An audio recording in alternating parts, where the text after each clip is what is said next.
Okay, here's some emails. I was curious if you're aware of the YouTube show Hot Ones. Oh, no. Okay. Oh, is this for me? No, it's for both of us. Okay. I am. Would you ever consider doing it? Absolutely. I would love to do it. Are you worried about the bodily effects of eating very spicy wings? I actually do. Oh, I know about this. I actually do extremely poorly with spicy things, so I've actually kind of avoided this one. It'd be a fun one to watch. It would be, the next day would be the fun part. The host, Sean Evans, is a big fan. I'd be interested in having you on the show. Is that something you guys in the back room can entertain? Absolutely. Yeah, we could get some balls rolling. They said try it out. Can I do it too? Can Claire come with me? She wants to see it. I'm Sure, good for that. She could try it out. Try it out. Yeah, I try can it out. wings.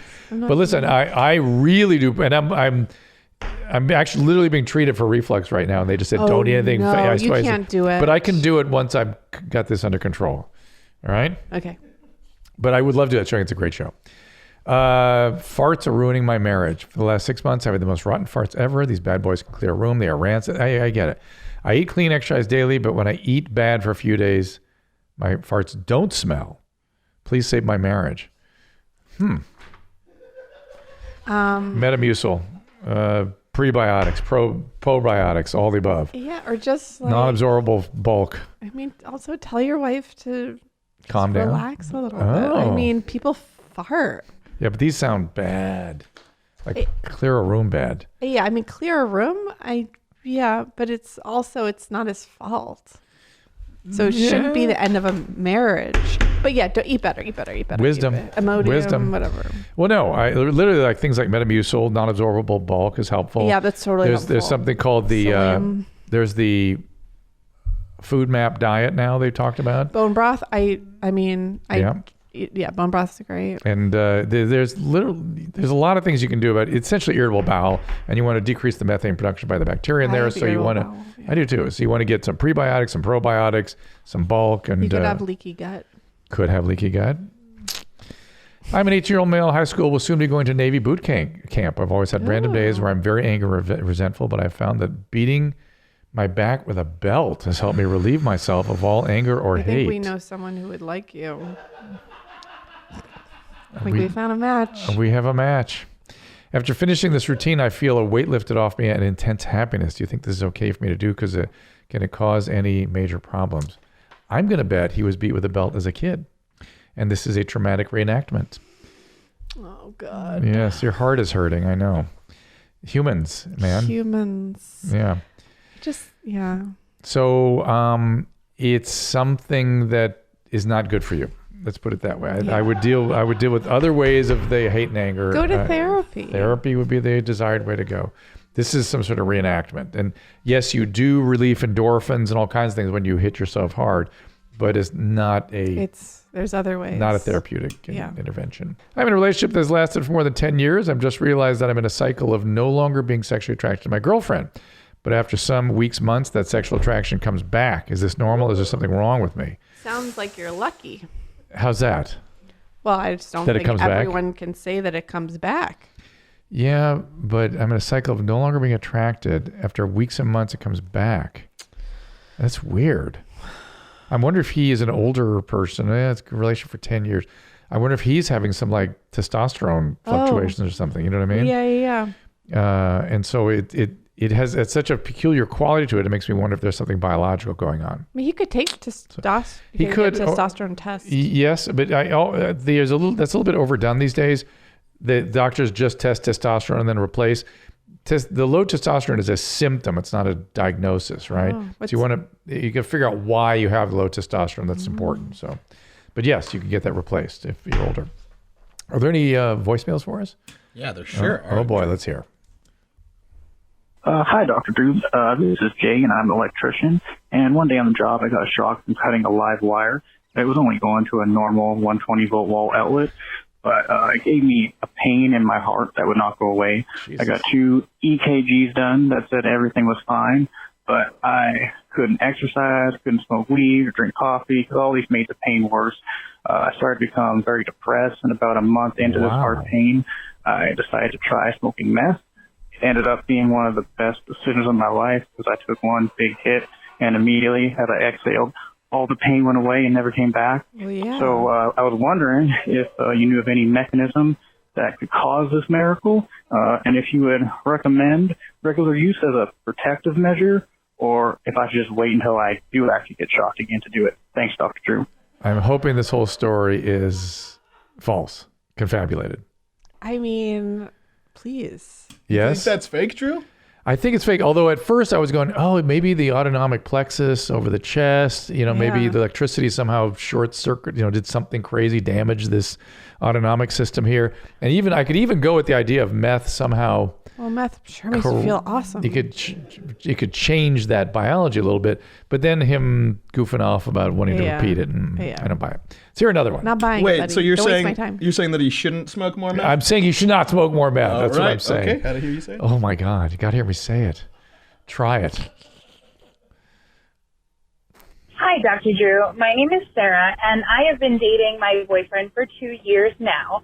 We have a great sex life and a great relationship, but he has a very large penis, and sometimes it's very hard and painful to have sex with him. Mm-hmm. Now, I'm 33 years old, and I have had a child vaginally, so I figured this should not be a problem.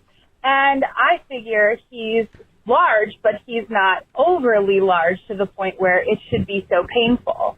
Do you have any suggestions or ideas? Yeah. I'm sorry, Dr. Drew, but this sounds to me like a humble brag. This is a humble brag. It is a humble brag, but it's also a common problem. Yeah. It is. We in Loveline over the years, we always got way more complaints about too big than too small. Way more. Because too big commonly hurts. And you got to kind of work it out with him. You got to find a position. You got to find a rhythm. You got to find all these things. And he has to pay attention to the fact that he hurts you, which can be tough also. So this is not at all unusual. Sometimes you have to see the gynecologist to make sure there's not any inflammation or anything going on, just to make sure there's not something working against you guys. But otherwise, this is just the liability of having too big a penis. Yeah, I mean, I've had friends who've, yeah. Is that, yeah. Does this mean friends? That's what this- I just, yeah. Not yourself, but friends. Yeah, not Friends, You know, I friends. have my friends, probably should just called, but yeah.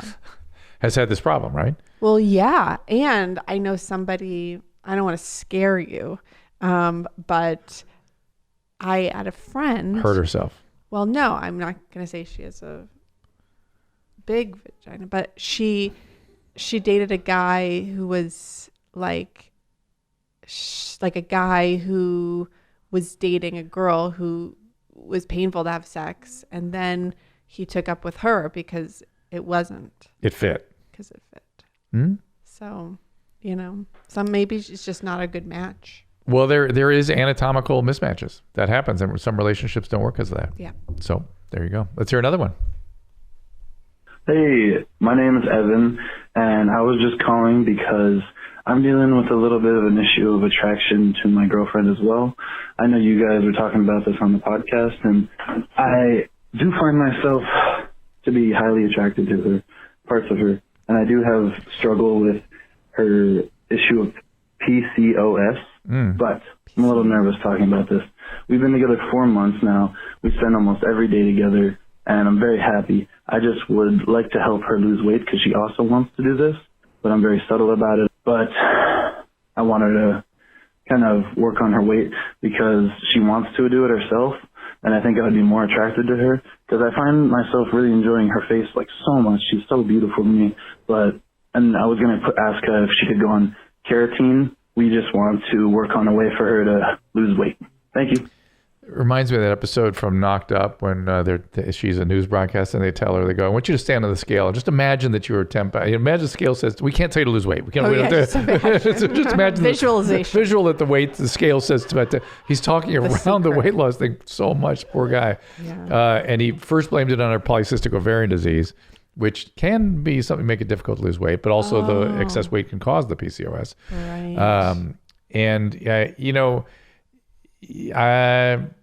It's her thing. I don't think you have any position to even bring it up, right? I mean, yeah, no. I mean, she knows if she wants to lose weight, she will. I mean, you can talk about different diet. Maybe you could take on a diet yourself and see if she wants to join you, something like that.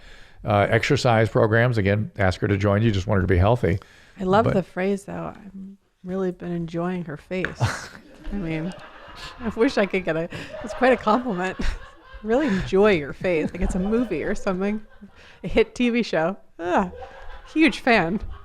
That face. I watched it last night. Really enjoyed it. I feel bad for this guy though. I mean, he really likes her and stuff. He's worried about her. And it's this is who she is, and it may not be different, and you have to come to terms with that. Seems like from these, a lot of people aren't attracted to their person. Yeah, well, that's why they're calling. That's why, or they're calling. All the people who are like doing sex all the time are like not on the phone. Not calling. Yeah. My name is Travis Hunt. I'm just wondering how I get motivation to do my thesis. Whoa. Okay, Clara, this is for you. This is for me. Is Travis, right? Travis. Yep, Travis. He clearly is in graduate school. Okay. Yeah. Okay, Travis. It's a good question. I also procrastinate quite a bit. I've been watching a lot of Riverdale and Sabrina the Teenage Witch. Why? Because that's what I do when there's something I need to do. I watch teen shows. Why? Actually, do they soothe you or something? I find them very soothing. Although I went to therapy today, and we think, because I'm like, why am I watching the chilling adventures of Sabrina the Teenage Witch? There's a lot of good television now. I know. It's like, get a life, Claire. But I think it has. What'd she say? Well, because Sabrina, or as her friends call her, Brina, casts, like. Are you casting a spell right now? Is that what you're doing? Someone casts a spell. Well, she'll come up like obstacles, and like she like fearlessly kind of casts spells, and makes. If you could cast spells, you would be pretty fearless too. I would be pretty fearless too. Which is a help from her aunties and her friends. Right. But I think. So what I would do, Travis. This is the one with the cat and everything, right? Yeah, it's a remake. Yeah, a remake of that old one. Oh yeah, it's a remake. Oh, so it's like chilling. A Netflix thing. Yeah, it's a Netflix thing. Okay. All right. Yeah. Anyways, but I think the idea of like magically making it through obstacles is appealing to my unconscious. Mm-hmm. So you might want to imagine, Travis, that you are Brina, the teenage witch, and you whatever your obstacle is at your thesis, you might want to just imagine casting a spell. Is that how she casts spells? That's how you do it. You just go like that. You probably read a big book of spells first. Oh. What does like Harry Potter say? Oh, Harry Potter. He says his. Yeah, he says. Sadawanda. Yeah, something like that. Or you also could do sometimes. Or you could work on your freaking thesis. Or you could work on your freaking. You could do that. You could do that. You might want to meditate for a few minutes. Mm-hmm. I meditate a lot, and I find it really helpful. It kind of decreases the anxiety about it, But the really important thing though is something like a thesis is something you have to work on every day. Yeah. And so get a structure going, get a rhythm going. It does, even if it's 15 minutes today. I mean, just start digging in on a regular daily basis, because usually a thesis you have at least a semester to complete. Yeah. So it's about starting's the hard part. So just start and then deal with the anxiety by casting spells and do what Dr. Drew says, or just cast and just spell. Try it out. Yeah. Wow.